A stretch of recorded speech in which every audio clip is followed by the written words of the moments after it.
जीव मी सुखाचा करीन आणि त्रैलोक्य मी आनंदाने भरील, ही माऊली ज्ञानोबारायांची प्रतिज्ञा आहे.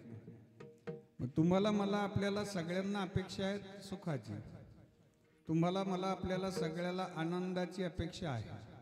मज लागी दुःख व्हावे ऐसे कोणी न भावे जीव. आनंद आपण ज्याच्याकडून अपेक्षित ठेवतो तो संसार आहे. बरं, संसार आम्हाला आनंद देऊ शकत नाही, कारण त्याच्याकडं आनंद नाहीच आहे, देणार कुठून? संसाराकडे जे मटेरियल आहे ते मटेरियल एकच आहे, कोणतं? दुःख बांधवडी आहे.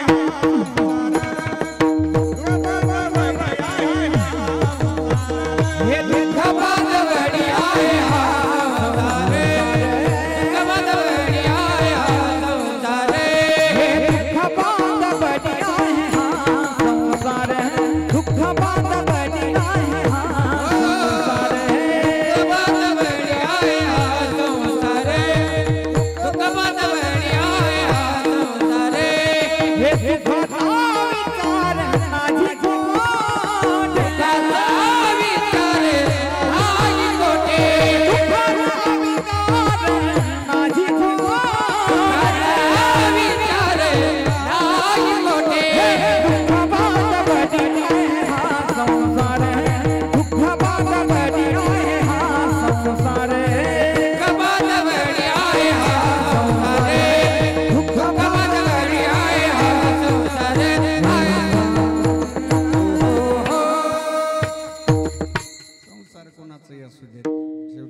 स्वभाव हा संसाराचा जो स्वभाव आहे तो दुःख देणं आहे, आणि स्वभावात काही केल्या बदल होत नाही. तुम्ही किती प्रयत्न करून पहा,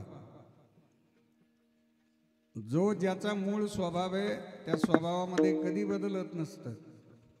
स्वामी विवेकानंदजींचं वाक्य आहे, your nature is your future. तुमचा स्वभावच तुमचं भविष्य असतंय. आपलं जे भविष्य असतंय ते आनंदाचं असेल तर समजून घ्यायचं आपला स्वभाव आनंद देईल, आणि आपलं भविष्य जर दुःखमय असेल तर समजून घ्यायचं आपला स्वभावच इतरांना दुःख देणार आहे. संसाराचा स्वभाव आहे दुःख बांधवडी आहे हा संसार, सुखाचा विचार नाही कोठी. माझ्या माऊली श्रीमंत श्री ज्ञानेश्वर महाराजांनी सुखाचा आणि आनंदाचा सिद्धांत या जगताला देत असताना त्यांनी आनंद शोधला. आनंद मिळतो तो भगवंताच्या चरणाजवळ, म्हणून आपल्याला भगवंतापर्यंत जायला सांगितलंय संतांनी. पंढरपूरला कशा करता जायचंय तर पंढरपूरला आनंदच मिळतो. आमचे संत वर्णन करतात, चला पंढरी जाऊ, चला पंढरी जाऊ, जीवाचा जीव लगा पाहू, जीवाचा जीव लगा पाहू, जीवाचा जीव लगा पाहू. चला हो पंढरी जाऊ, चला पंढरी जाऊ, जीवाचा जीव लगा पाहू, जीवाचा जीव लगा पाहू. विवरे करोनिया, विवरे करोनिया, संतपद धुळ श्रीला, संतपद धुळ श्रीला, जीवाचा जीव लगा पाहू. चला हो पंढरी जाऊ, चला पंढरी जाऊ, जीवाचा जीव लगा पाहू, जीवाचा जीव लगा पाहू, जीवाचा जीव लगा पाहू, जीवाचा जीव लगा पाहू, जीव लगा पाहू. शुभम महाराजांकरता नवनाथ दादांकरता टाळी वाजवा एकदा जोरात. पंढरपूरला आमचा जीवाचा जीवलग आहे, आणि जे आम्हाला सांभाळतात जीवाच्या जीवाला लगा पाहू.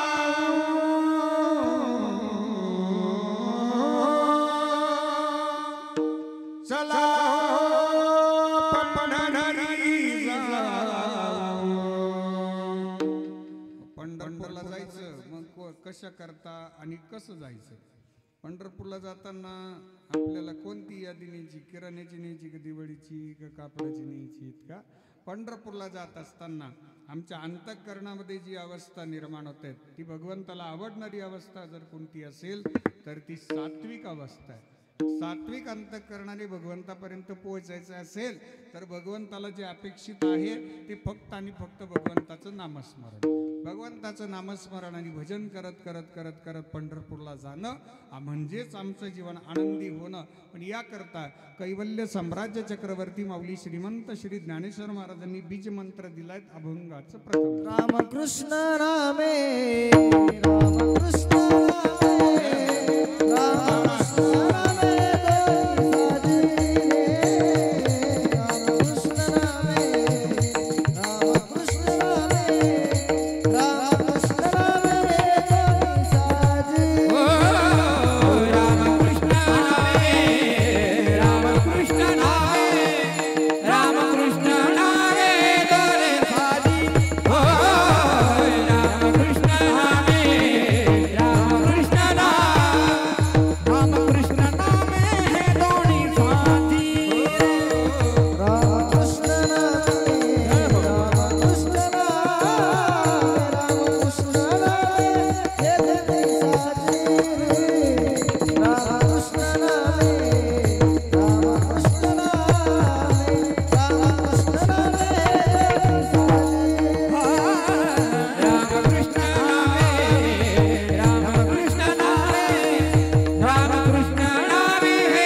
साजिरी हृदय मंदिरी स्मराकारे. माऊली श्रीमंत श्री ज्ञानेश्वर महाराज या विश्वाच्या कल्याणाकरता बीज मंत्र देतात. माऊली श्रीमंत श्री ज्ञानेश्वर महाराज हे कलियुगातील एक प्रज्ञावंत संत आहेत की ज्या माऊलींचं वर्णन सगळ्या संतांनी करावं.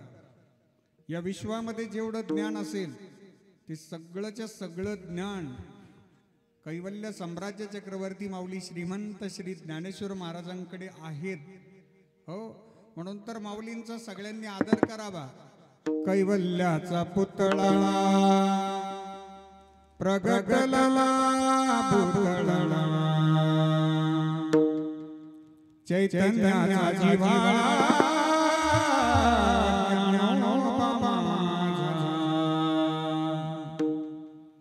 कैवल्याचा पुतळा प्रगटला पुतळा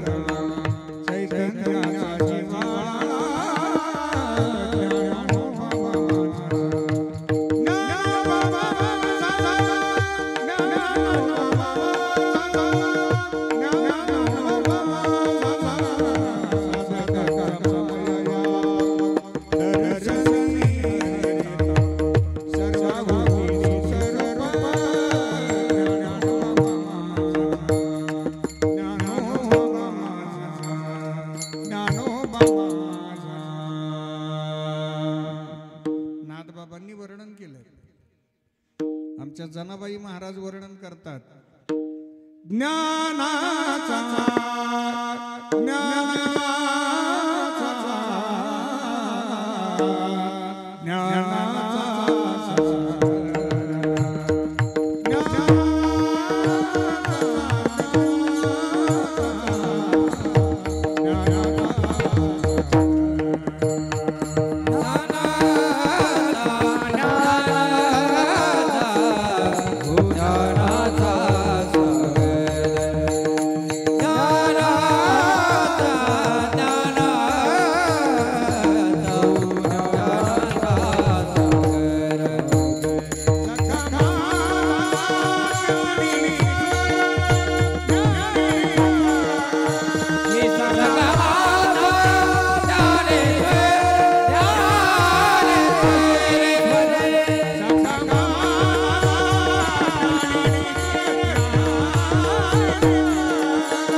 संतांनी वर्णन करावं.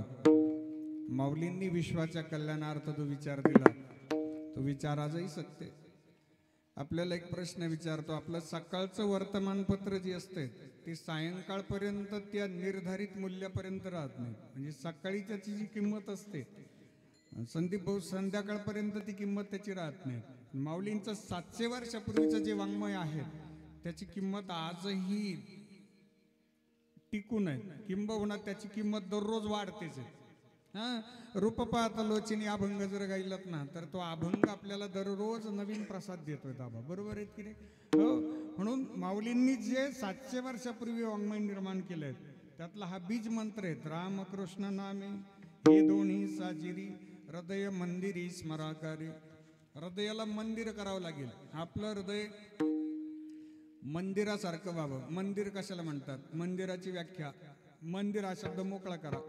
मंगलता, दिव्यता आणि रम्यता. मंगलता, दिव्यता, रम्यता ज्या हृदयामध्ये ज्या अंतःकरणामध्ये आहेत ते अंतःकरण म्हणजे मंदिर. विठ्ठल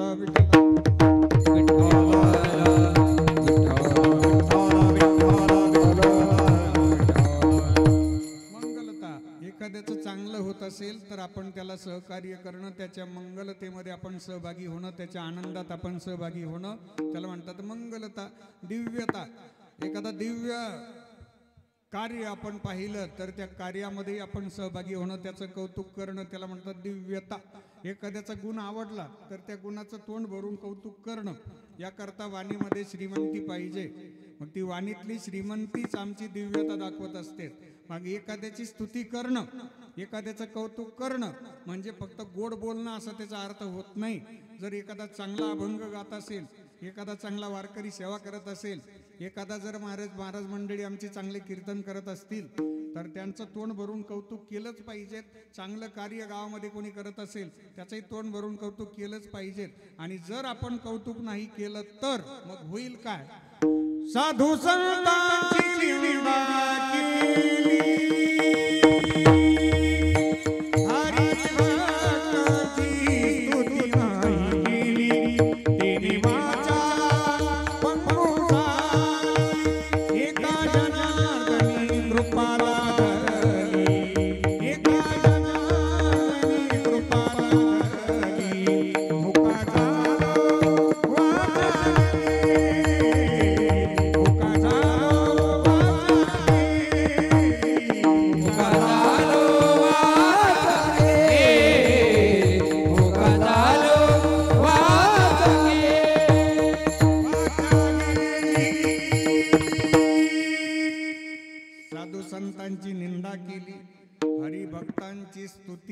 केली, तेने वाचा पंगू झाली, एका जनार्दनी कृपा लाधली, मुका झालो वाचा गेली. म्हणजे वाचेला जे काम दिलं होतं देवाने ते काम तिनं केलं नाहीत ना, तर पुढच्या जन्मामध्ये ती वाचा आपल्याला मिळणार नाहीत. म्हणून दिव्यता, मंगलता, दिव्यता आणि रम्यता आहे त्या परिस्थितीमध्ये आनंदी राहावं. सगळे दिवस सारखे नसतात. माझे समोर ज्येष्ठ मंडळी बसलेली आहेत. काका ज्येष्ठांचं एक वाक्य आहे, मस्की काका, की दिवस कधी कोणाचे बसून राहत नाही. मग जर वाईट दिवस असतील तर मेहनत करा, कष्ट घ्या, अभ्यास करा. वाईट दिवसाचं रूपांतर चांगल्या दिवसामध्ये, आनंदाच्या दिवसामध्ये करण्याचं सामर्थ्य आपल्या मनगटात आहे. म्हणून प्रयत्न करा. प्रयत्न, जिद्द, चिकाटी बरोबर यश, हा यशाचा फॉर्म्युला आहे. प्रयत्न, जिद्द, चिकाटी बरोबर यश. यशस्वी होणारी माणसं प्रयत्नात राहतात आणि यशस्वी न होणारी माणसं कारणं सांगत असतात. एक वाक्य सांगू आपल्याला, कारणं सांगणारी माणसं ही यशस्वी होत नसतात आणि यशस्वी होणारी माणसं कारणं सांगत नसतात. विठ्ठला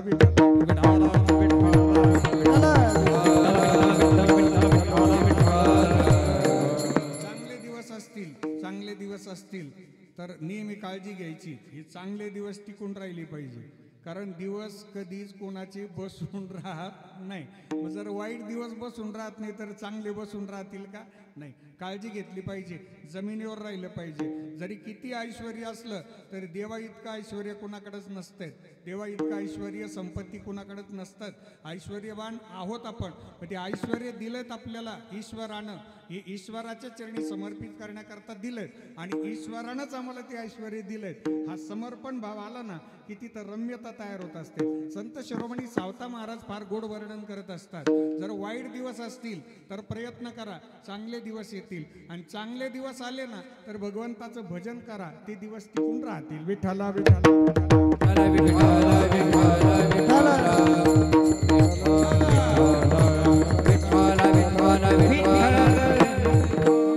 एखादा दिवस आपल्या जीवनात इतका आनंद देतो, एखादा दिवस आपल्या जीवनामध्ये दुःखही देतो. एखादा दिवस आपली पालखीतून मिरवणूक निघते, हत्तीवर बसवलं जातं आणि 5,000चा हार गळ्यामध्ये असतो. एखादा दिवस आनंदात जातो आणि त्याचा दुसराच दिवस आपल्याला फाट्यावर गाडी सुद्धा घ्यायला येत नाही, तिथून पै यावं लागतंय. मग का आपण म्हणायचं का काल पालखीत होतो ना आज मला गाडी सुद्धा पाठीनं घरची बघतो एकेकाकडे, असं म्हणायचंच नाही येत. कालचा दिवस जरी आनंदात गेला तरी आजचा दिवस मात्र जो असेल ना तो जरी पायी चालला ना तरी त्यात समाधानी राहणार. कोणी दिवसी बैसोनी हत्तीवर, कोणी दिवसी पालखी सुभेदार, कोणी दिवसी पायाचा चालत जावे समयाशी सादर व्हावे, समयाशी सादर व्हावे. देव ठेविला तैसे राहावे, देव ठेविला तैसे राहावे, समयाशी सादर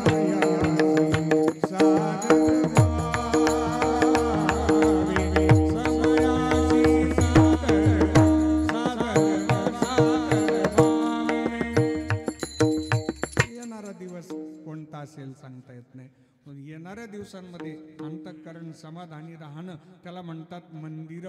मंगलता, दिव्यता, रम्यता ज्या हृदयामध्ये असतात ना ते हृदय पवित्र असतात. मग या हृदयाला पवित्र बनवण्याकरता भगवान प्रभू रामचंद्रजींचं नामस्मरण, भगवान श्रीकृष्ण परमात्म्यांचं नामस्मरण, भगवंताचं भजन करणं तरच आमचं हृदय पवित्र होणार आहेत, अंतःकरण पवित्र होणार आहेत. अंतःकरणाला शुद्ध करण्याकरता भगवंताचं भजन. एकदा का भगवंताचं भजन घडलं की मग आमचं अंतःकरण शुद्ध होणार आहे आणि अंतःकरण शुद्ध झाल्यानंतर सुखी येतो घर.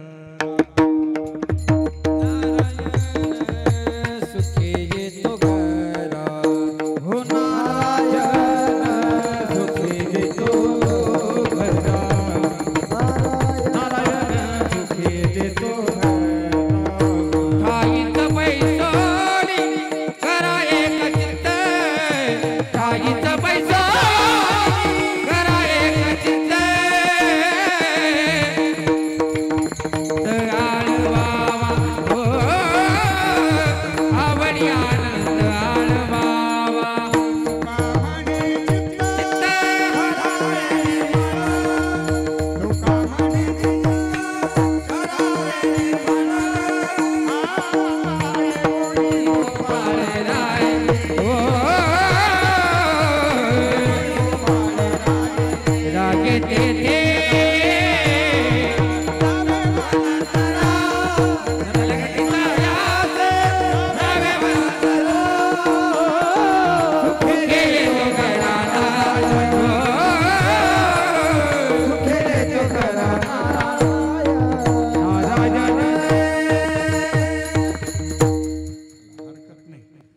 तिन्ही बिल्डिंग आपल्याच आहेत, घाबरू नका.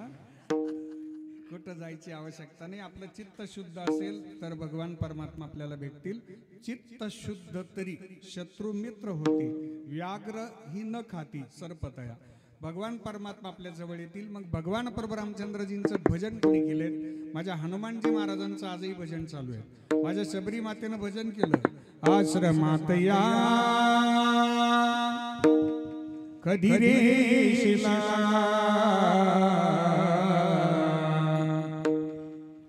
रामा रघुनंदना,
ऐकायचे आपल्याला.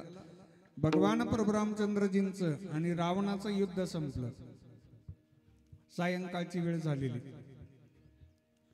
भगवान प्रभू रामचंद्रजींनी युद्धभूमीवर नजर टाकली. युद्धभूमीवर अनेक योद्धे मारले गेलेले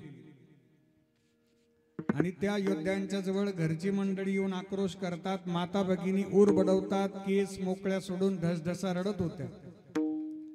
युद्धभूमीवर जणू काय रक्ताचा सडा शिंपडावा अशी सायंकाळच्या या चंद्राच्या शीतल छायेमध्ये युद्धभूमी चमकते. भगवंत उद्विग्न झाले. आपल्या हातून घोर अपराध घडला. भगवंत एकांतात जाऊन बसले. युद्धभूमीवर मंदोदरी माता आल्या. मंदोदरी मातेनं रावणाचा मृतदेह पाहिला, दर्शन घेतलं. स्वतःच्या हातानं कपाळावरचं कुंकू पुसलं. मंदोदरी मातेनं आवाज दिला, माझ्या मालकाला ज्यांनी मारलंय मला त्यांना भेटता येईल का? एक सेवक आला आणि मंदोदरी मातेला भगवान प्रभू रामचंद्रजींच्या जवळ आणून सोडलंय. भगवंत पाठमोरे बसलेले आहेत. मंदोदरी माता जवळ आल्या. मंदोदरी मातेची सावली अंगावर पडणार इतक्यात भगवंत उठून उभे राहिलेत. मागे वळून पाहिलं. मंदोदरी मातेला पाहताच भगवंताने हात जोडले आणि वंदन केलं आणि भगवंत बोलू लागले, प्रणाम माते, मला क्षमा करा. आपल्या कपाळावर आज कुंकू नाहीये, याला मी जबाबदार आहे. या युद्धभूमीवर जो आक्रोश आपण पाहतायत याला मी जबाबदार आहे. या युद्धभूमीवरती जे रक्त सांडलंय त्याला मी जबाबदार आहे. मला क्षमा करा माते.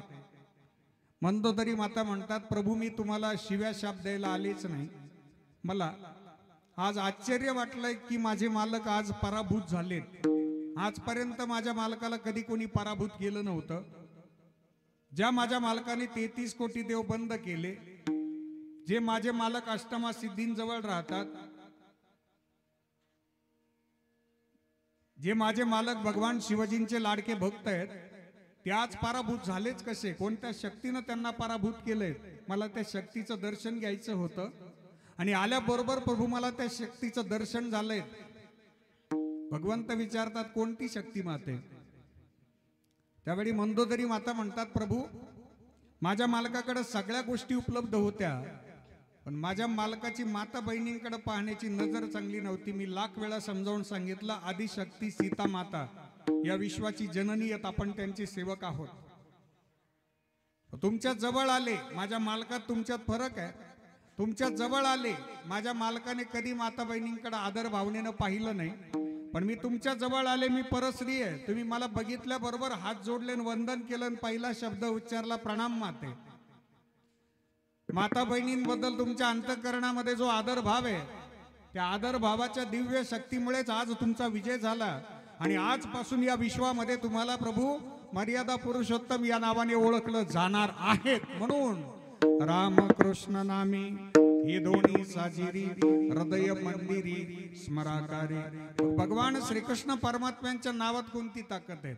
ऐका बरं, भगवान श्रीकृष्ण परमात्मा गोकुळात राहिले, पण गोकुळात राहून ते गोपींना आनंद देतात, गोपाळांना आनंद देतात, पण या सगळ्या आनंदातून झटकन बाजूला सुद्धा होतात. आपल्या हृदयामध्ये भगवान श्रीकृष्ण परमात्म्यांचं चिंतन का व्हावं? कारण जो संसार आपण झटकन पकडतोय, तो झटकन आपल्याला सुटला पण पाहिजे. विठ्ठला विठ्ठला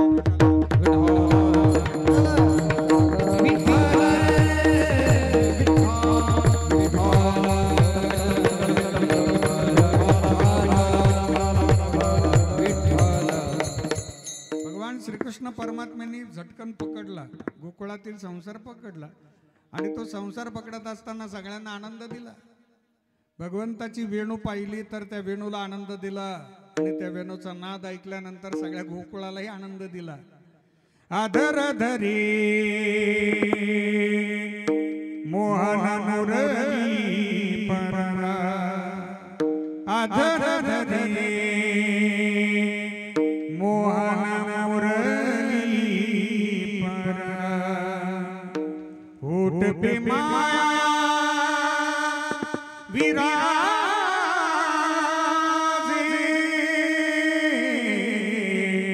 बाजे रे मुरलिया बाजे, बाजे रे मुरलिया बाजे, बाजे रे मुरलिया बाजे, बाजे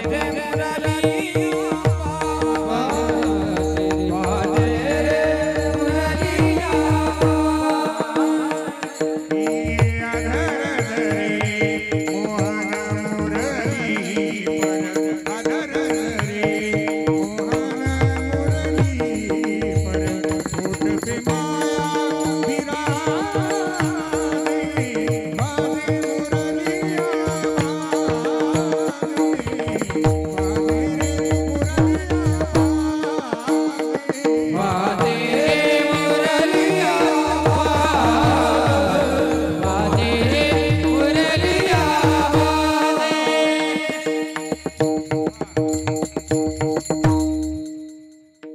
श्रीकृष्ण परमात्म्यांचं चिंतन हृदय मंदिरी स्मराकारी. ऐका, आता आपण भजन केलं तर आपला उद्धार होणार आहे.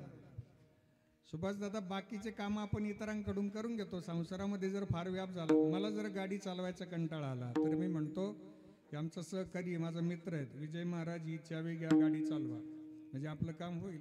शेतामध्ये जर जास्त व्याप वाढला तर आपण काय करतो, 4-5 माणसं बोलावतो आणि काम करून घेतो, बरोबर? हां, बाकीचे संसारातले सगळे कामं इतरांकडून करून घेतो, पण आपल्याला जेवाय करता माणसं ठेवता आली का? जेवायलाच वेळ नाही, त्यांना माणसं ठेवली 2. सकाळी एक जण जेवतो त्याच्यावरचा, आणि संध्याकाळी एक जण जेवतो, दोघांनाही 500-500 रुपये हाजरी आहे. जमन का? नितीन महाराज, सकाळी एक जण जेवला आपल्यावरचा आणि आपल्याला ढेकर आला, असं कधी होईल का? संध्याकाळी एक जण जेवला आपल्यावरचा आणि संध्याकाळी ढेकर आलाय, असं होईल का? जसं आपण जेवण केलं तर आपल्याला जीवन मिळतं, तसं आपण भजन केलं तर आपला उद्धार होतो. अभंगाचं दुसरं, आपण करा सोडगा